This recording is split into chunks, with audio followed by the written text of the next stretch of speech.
Good afternoon, everyone. This is Abbas Mokhtar-zadeh. This is a presentation that I give you, a very short presentation about my whole experience in my life, about 35 years.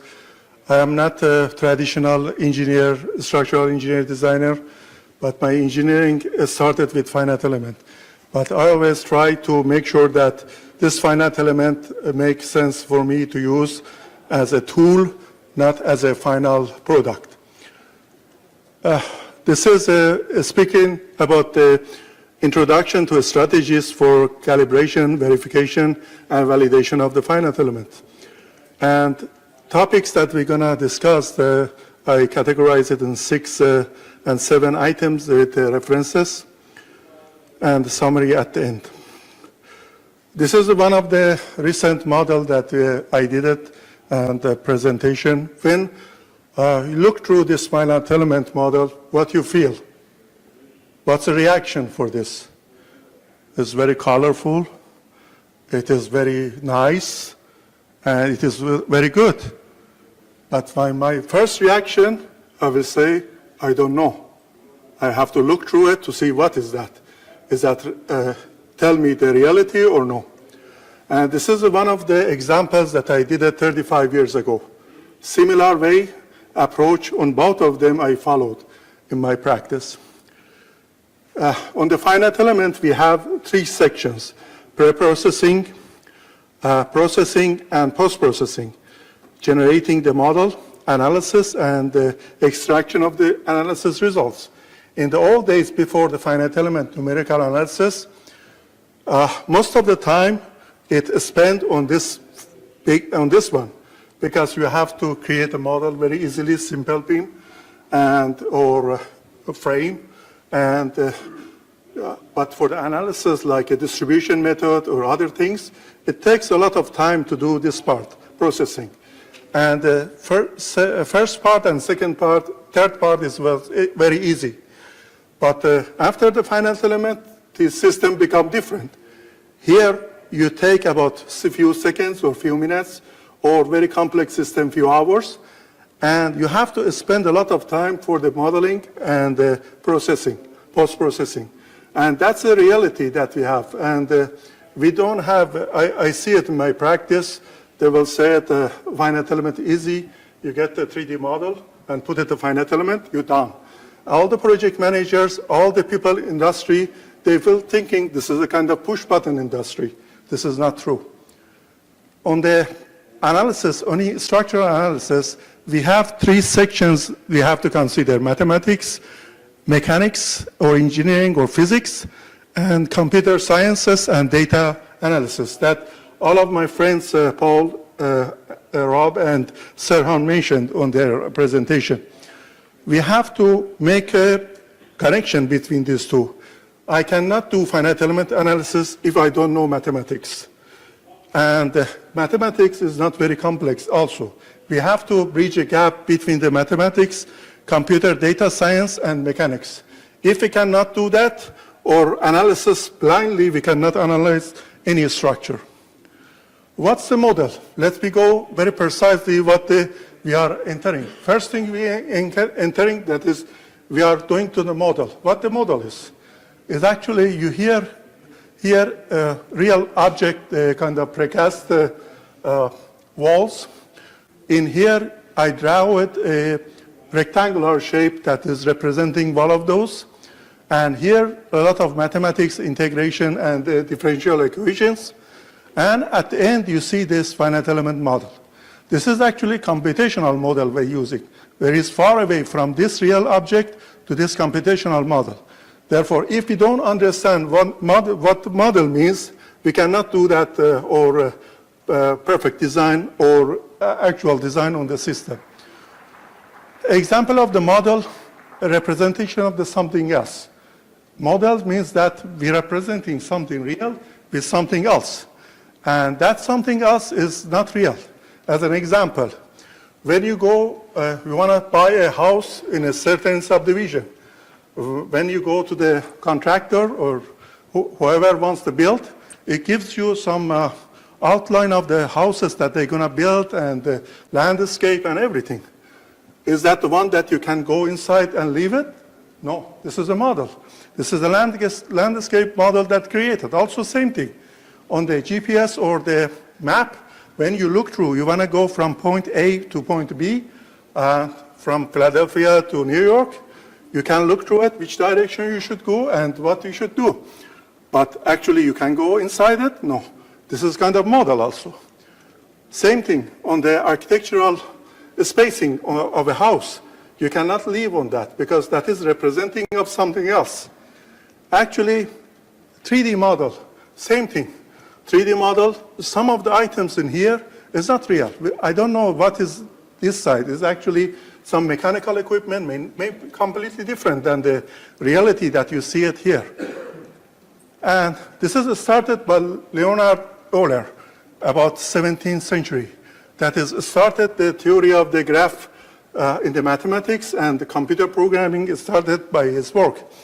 There was a famous, probably you heard on the, if you study Königsberg, there was 7 bridges, and the question was that if somebody started from Bay and come back again to that same point, can he or she can go from any of the bridges once without jumping, without using the helicopter, at that time not helicopter, but any other different way.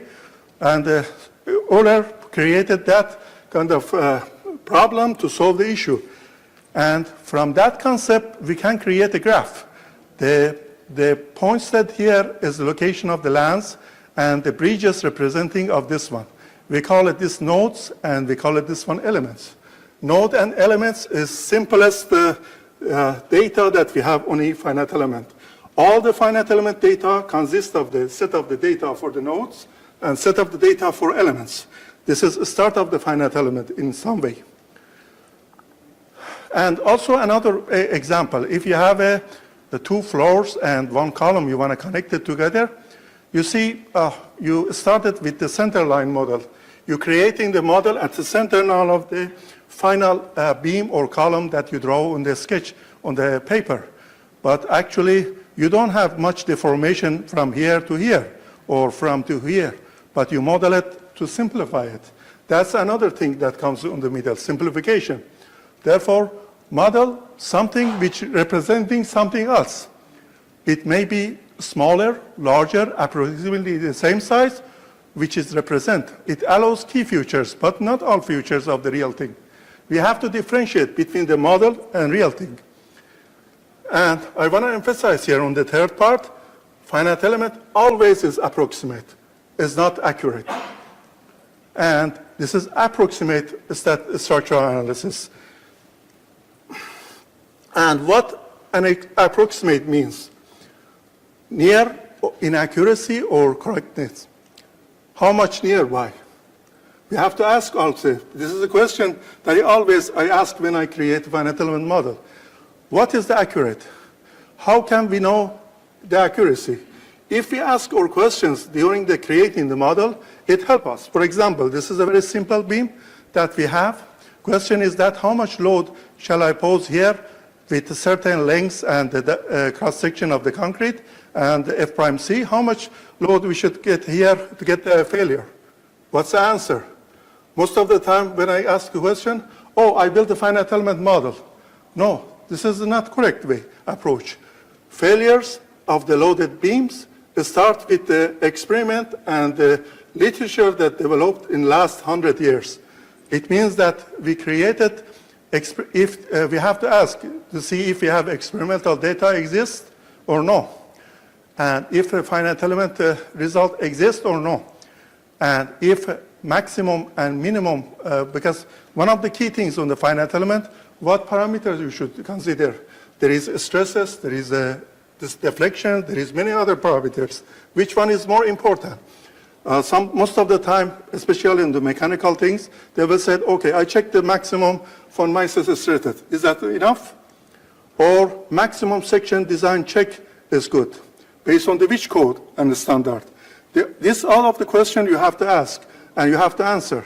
Is it I have to do linear, elastic, nonlinear, transient, dynamic? All of them the same question? No, different. Each behavior is different.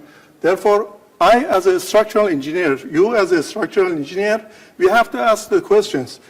Unfortunately, right now, on the publications of the finite element, you will see many of the papers are published and books is written on these topics, but never, you will see very rarely about the validation and verification. Why?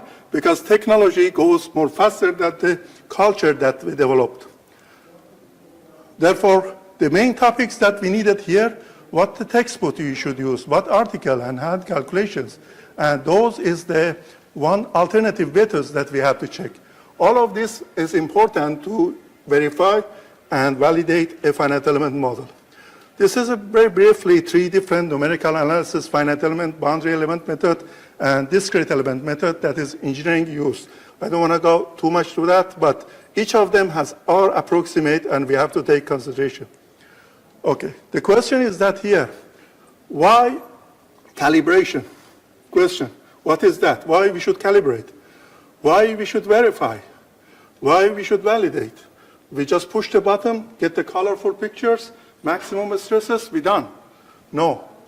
Our calibration, what does our means? Do we need them always in the finite element analysis? I will say yes. Every single finite element analysis needed to this, but unfortunately there is no requirement on the code and the standard, and most of the things you see in code and the standard, they will say for this problem, you can use finite element method, period. And this is most dangerous statement that exists on the current code and standard. And is that publication guideline approaches exist for CVV? Not mostly. There is some published on the ASME and the one that is Serhan provided, very few, and those are very specific for specific topics, not generally for finite element purpose. Therefore, our CV and CVV approaches are similar techniques. Those are different. Different on the static, P delta, response spectrum analysis, time history, nonlinear analysis, all of them different. For example, we know that from our courses in the university, we need to, on the mechanics of the linear structure, we have to satisfy this requirement: equilibrium, compatibility, strain, stress law. And if we loaded a shear wall, we can simply get the results. Here you have a tension compression, you have a tension here. You can easily verify that at the base of one of the techniques on the base of the wall. When you have a response spectrum analysis, on the response spectrum analysis, no equilibrium exists, no compatibility exists, but only the strain stress method. At the base of the wall, you see everything is positive. How you can check this? Can you check based on the same thing that you have here? No. You have to use different method for this. And also same thing on the time history. When you have a time history for every single node at the base of the wall, you have a graph like this. What you should use? You should take the peak or you should take average. Nobody have any answer. That's a problem that we have. I mean, on the static and simple analysis, we can check the mechanics, but in this 2 dynamic analysis, we don't know what you should do. And nobody tell us exactly what we can do. This kind of several flowchart you will see on the textbooks about the CVV, but this is one of them I created myself based on my experience. It is initiation. You plan, develop strategies for numerical analysis. Then post-processing, develop the models. Then after you develop the models, you process them. You get the finite element run to run and get the results. But the calibration is that real object? What is that? Structure, foundation, beams, and columns, conceptual model. You create the geometry and properties and etc. And also you have to create the mathematical model on the picture that I showed you several slides ago. Computational model, actual finite element graph, and computer program, and machine tools, and AI. All the computer program, machine tools, and AI is human-made and cannot override human action and human knowledge. And this result is structural analysis. We should do post-processing, interpret, exchange, and manipulation on numerical analysis to get it ready for the real object. This is one of the key things that AECI 447 is working. Hopefully, you get it published soon. But validation, as we covered, all pre-processing, processing, and post-processing. It means that verification is only more on the mathematics, as Serhan mentioned. But validation, it covers everything from the beginning to the end. Calibration is a model. Calibration is I don't want to repeat it again, the one that Serhan provided. Is kind of adjusting. Calibration is process of adjusting physical parameters to conceptual model that you have, and for the realistic behavior of the structure. Verification is a process that we do computational finite element to do the mathematical round solution. And validation also is mostly based on the real object and experiment that we have seen. Verification means solving the right equation right. Solving the equation right. Validation means solving the right equations. And for the verification, there is several things that is on this reference provided. Professor Bate is one of the key founders of the finite element, that his book and his articles always is productive. You have to construct and check the model from a small model. You don't create thousands of the degrees of freedom or 1,000 nodes and things. You just simply model one single element with a simple shape. Get the reactions, get the boundary condition, and run it to see how it looks like. If you understand what is behavior is that, you will understand what it's going to do. And the thing is that we have hundreds of elements on different programs that you have available right now. And each element may have different terminology on the strain stress method. You have to check those precisely. Therefore, you have to check input data parameters. Recently, there is a computer program, many of them, they created like a black box. You cannot go inside and see what's your input on the model. And this is most dangerous things that is on that industry, it goes forward. We have to create a kind of culture that we tell them that a user, and also another thing about the user, analyst, and engineer. All the finite element models has to be done by engineering practice. User means general, whoever may not have an engineer or may not have expertise on the finite element. This is more dangerous. And most of the programs, they said, user is responsible for the result of the finite element. It means what? It means that they take a responsibility from the producer of the programs. And most of them, they have the same thing. Check the computational results, symmetry, equilibrium, compatibility, and other things that we learn. Therefore, these are the things that we learn from the bachelor. We know that. And if we don't, I don't need it to tell, or you don't need it to tell anybody. We have to learn and practice to make sure we follow those. And so test and sub-models and conceptual models for each feature of the computational model is verified separately. Compare the result with independent analysis solution. For example, you have a finite element. As Rob and Paul and Serhan mentioned, you just do simple beam analysis. If you want to model the floor, you check with simple beam to see how much your result is different from that. And compare the software to software. Sometimes you need to check, you have two software, you do the model, very simple model on two of them to see which one is closer to reality. And sometimes when you run it in the finite element in one computer program, you get totally different result from the other computer program. Mostly computer programs that is connected to the internet will give you a different result with the computer programs that is not connected to internet. This is because of the system I personally experienced on many times on many different locations.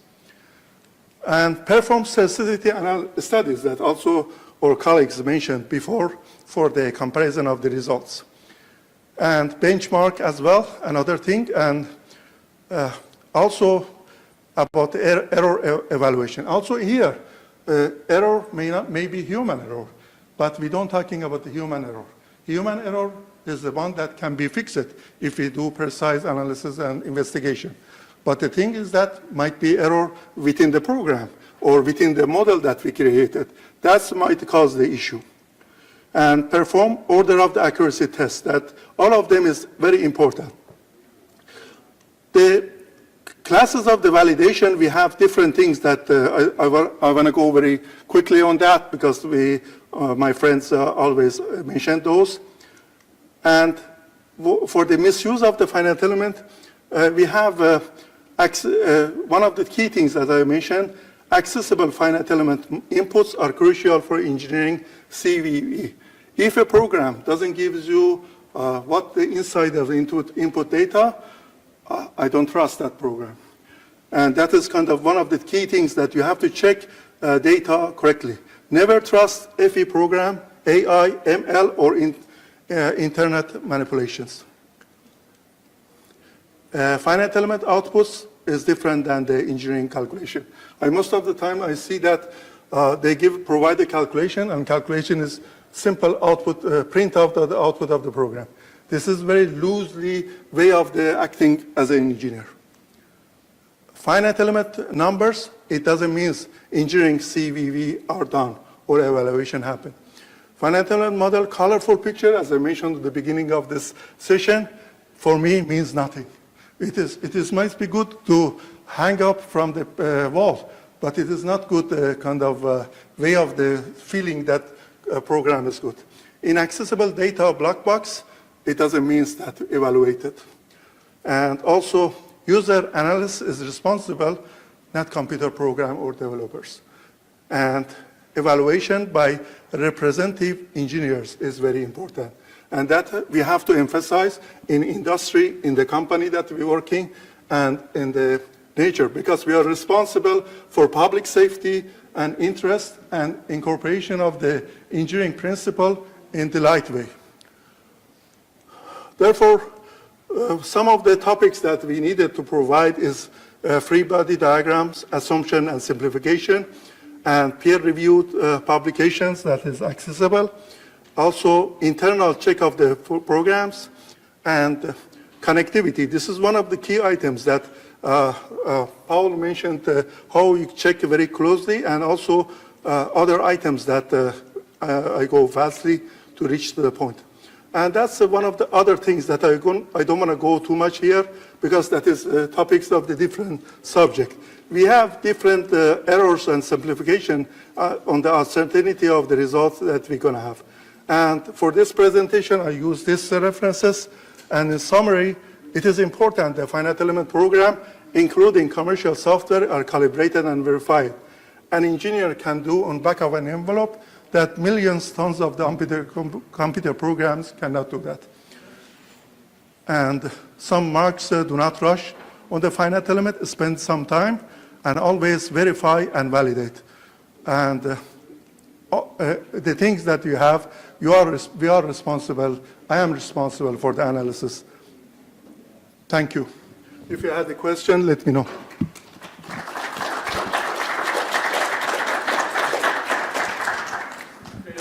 One thing I would like to add, just to scare you all, we have run into situations in which you run a finite element model on two different computers and have gotten different results. So that has nothing to do with any of your inputs, so just be aware that you really need to check your work. Questions? You talked about that there can be differences between programs connected to internet and not, like, which one's more accurate, one that's connected to the internet? Between what and what? Can you... I don't know which slide, but you talked about that there can be like differences that, as they said, between one model and another one when the program is connected to the internet, like if, I don't know. Is about asking about some of Yeah. the slide that Yes. No, well... I think the question is, like, you mentioned, like, if you have a computer, like standalone computer versus a computer that's connected to the internet, you get that. yes, I mean, like, which one's more accurate, like... The reason is that when you do the finite element program, thank you for asking this question. This is very important, because you will need, from outside you see input and output. You get the input and get you output. But between the input and output computer program, all the computer program save the data inside the storage as a in core or out of core.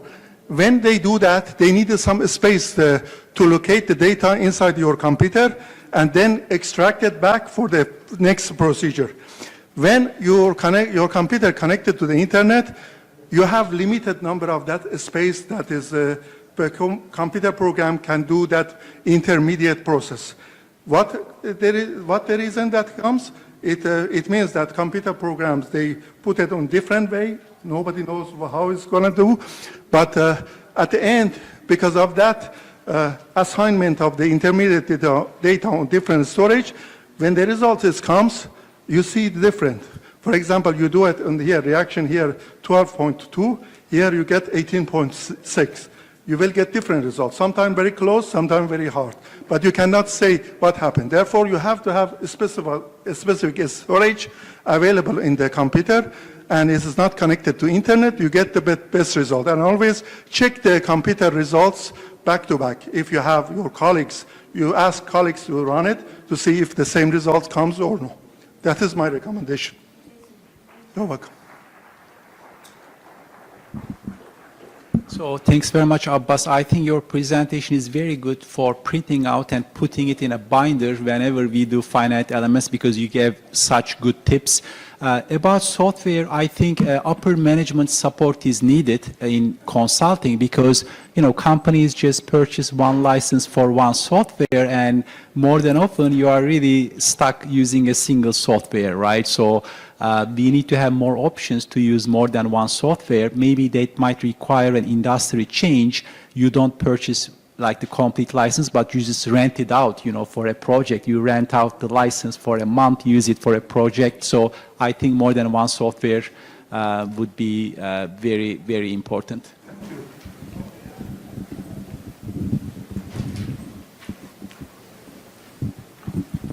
Yes, I think it was a very interesting presentation. I think you raised a lot of good points, but I very strongly disagree with the statement that computer connected to the internet gives different results than a standalone.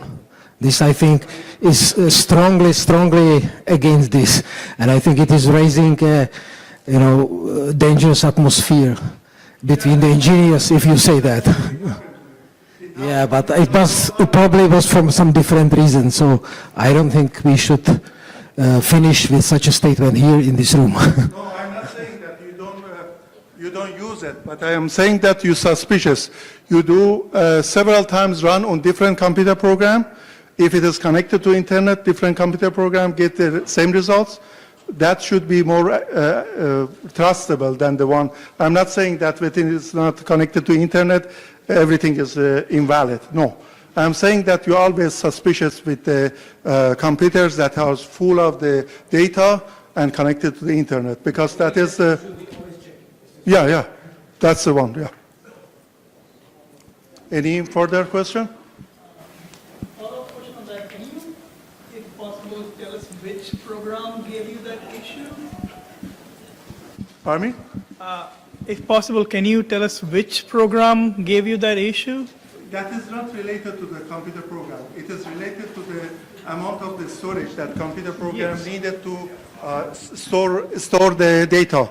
And also depended on how large is the model. If your model is simple beam, may not have an issue. But if you have several 100,000 degrees of freedom, that issue may come more often. It'd be nice for all of us to know so that we don't... No, it is not, because I'm not saying the computer program name, because it is not related to the computer program. It is related to the model is very big and very complex, and you're using any computer program that has the capability that caused the issue. It is not just one single program that they encounter to me. I would say that is the fault of the people who wrote that program. They should have accounted for it. Yeah, we contacted with them and informed them. Yeah. Thank you everyone for presentation. Hopefully everybody get to benefit from that. Excellent.